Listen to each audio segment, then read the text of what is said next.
what I always think about is like get in front of people, make it as easy as possible for them to say yes to you. And that's by like Mhm. building trust and rapport, getting face to face with them. And so gas, spending money on gas is a really, really high leverage way to spend money in your business. And it's all a tax deduction. You got to write all that off at the end of the year as well. We started this call off by you saying marketing is the obvious thing. I'd love to dive into that a little bit more as well, because I think there's so many little different avenues that we can go down there with that and kind of talk about it.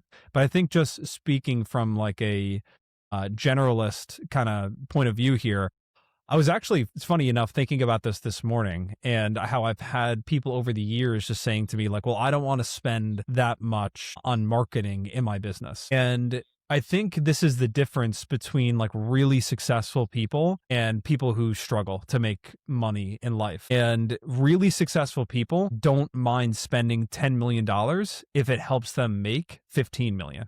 You know? And so you can do that at any scale. There are things that people would be like, I would never spend that much money on that. But it's like, yeah, well, it's an asset that helps me make money. And so I think people do this with their business. We're like, well, I don't want to spend $1,000 on ads. I want to get my clients for free. It's like, yeah, I mean, everyone would love to get all their clients for free. Don't get me wrong. But at the end of the day, if you can spend $1,000 and it helps you make 10, you have to fight and resist every urge that you have to be like, get scared and freaked out by that, to be like, I'm just going to shut it down. It's too much money. I don't want to spend $1,000, because you're Mhm. entirely thinking about it from the expense side of your business, not the upside and the return on investment perspective. And so anybody in business who has any clue what they're doing would tell you, it's like, hey, if you can get a 10-to-1 return on your investment, if you spend 1,000 and make 10,000, you can spend 2,000 and make 20. You can spend 10,000 and make 100,000.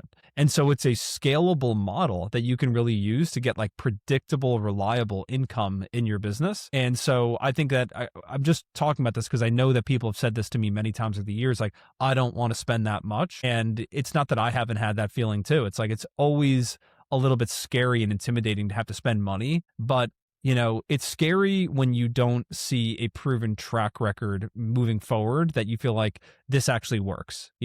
It'd be like one Mhm. thing to take $1,000 and put it into a lotto ticket and like, hey, I hope that I make $10,000 from this. Like that would be really scary and not a good use of your money. But there are so many other people that are already currently doing this, where they're spending $1,000, $1,500 a month on ads, and they have $50,000 a month businesses because of it. And so it's not like you would be taking a real gamble here. You're doing what is already proven in the marketplace, and what your competitors who are doing what you want to be doing with your business, that's what they're doing. That's how they're running their business successfully. But for some reason, you have this mental stumbling block around like, hey, I just don't want to spend the money on. Yeah, and I kind of want to go back to what I was talking about before too, when we're talking about traveling to consultations and it kind of like taking time away from the schedule, because I think that's a common thing that we hear too, is like not wanting to do this because it's a waste of time, or not wanting to do that because it's going to require more of me or whatever. And